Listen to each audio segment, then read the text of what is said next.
tried to tell anybody that if they get into a quarterback situation that you can play a little QB? Have you let them know that? I think the QB days are over.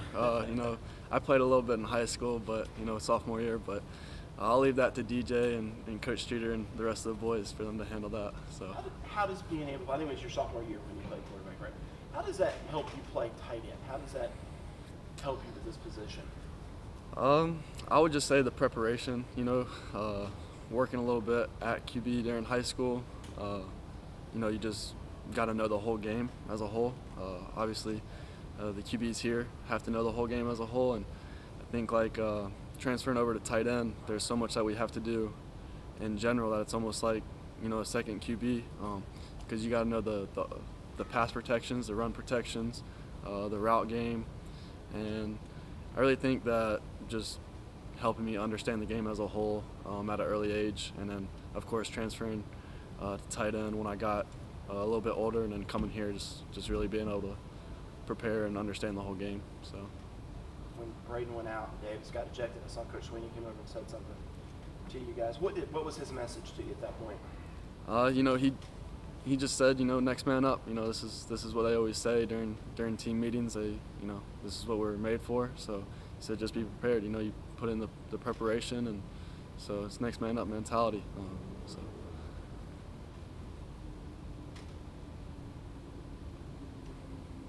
What was it like to get out there and get that first real game action in a, you know, competitive game and actually get significant snaps? It was pretty exciting. I was excited. I just, you know, I had to tell myself, you know, this is what I came here for. You know, you just got to be prepared. It goes into that preparation that we talk about all week, and you know, going back to mat drills, you know, all the way back in the off season and the winter. It just goes back to that preparation, be mentally tough and being ready for the moment, and really. My foundation with God, you know, like I pray every day to give me the strength to give great effort and be able to capitalize on the opportunity. And like a lot of the older guys, like Davis, Braden, Luke Price, I take a lot of information with them. I'm right next to Braden in the locker room, so I'm always trying to get in his ear and ask him what he knows, what's best in this situation. And I think that's one thing when I was in the game. Obviously, Braden, he wasn't able to stay out there because of the protocol, but you know, Davis was able to be out there on the sideline, Luke, and just being able to have those two guys there to talk to him and ask him like, hey, what are you seeing? What do you see on this? You know, we're getting different defenses. You know, how do you think I should handle this? And just being able to talk to them and to reassure myself that I was doing the right thing was really big. Just to have that leadership there on the sideline to kind of help me and go through it. So it was nice. Play for Tony Elliott, you got to be able to block. Was that one part of your game that you feel like you really needed to work on? Did you feel like you had a good foundation with that? How was your blocking when you got here?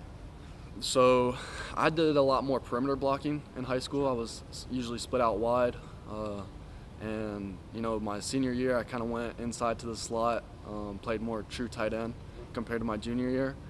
So I was really used to doing a lot more perimeter blocking and being able to break down, and of course I was lighter back then. I was only like 210, 205.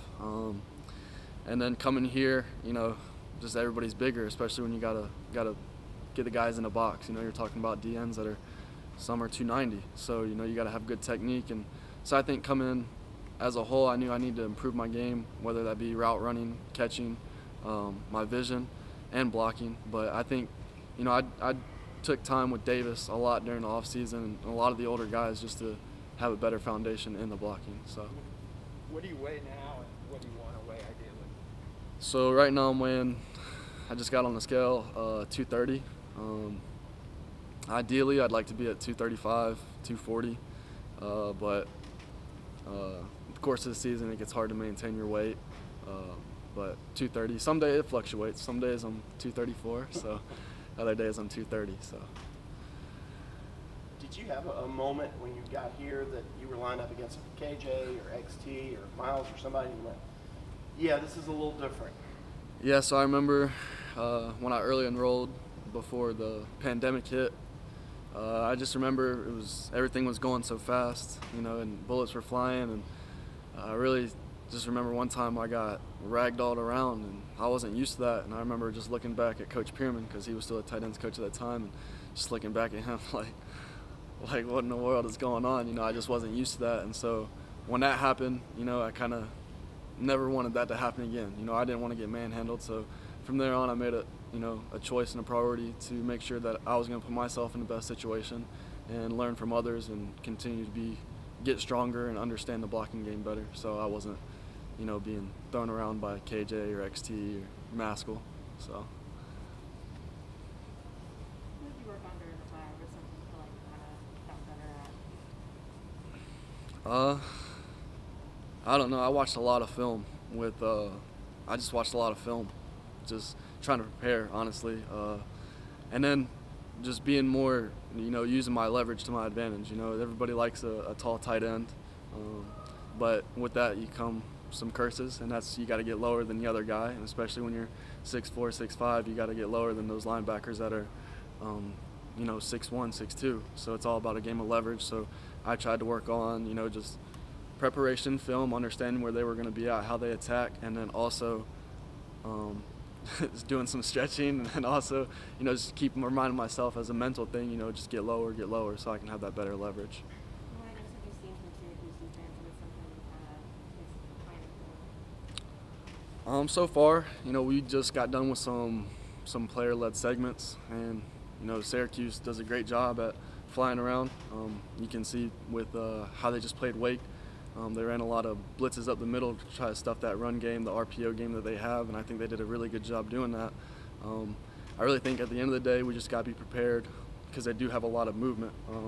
They do a lot of 3-down type of guys, so that gives them the ability to have 4 backers around the box. And I think we got to do tight ends, especially be on our P's and Q's in the passing game when we're pass protecting, and just understand who we got and do a great job communicating with the offensive line. So, seeing as how this is your second year here, you've already been through a bye week. What did you do this time to try and prepare for the rest of the season? Last year I went home, so I went to Florida last year, and this year I just stayed here. I see my family almost every weekend.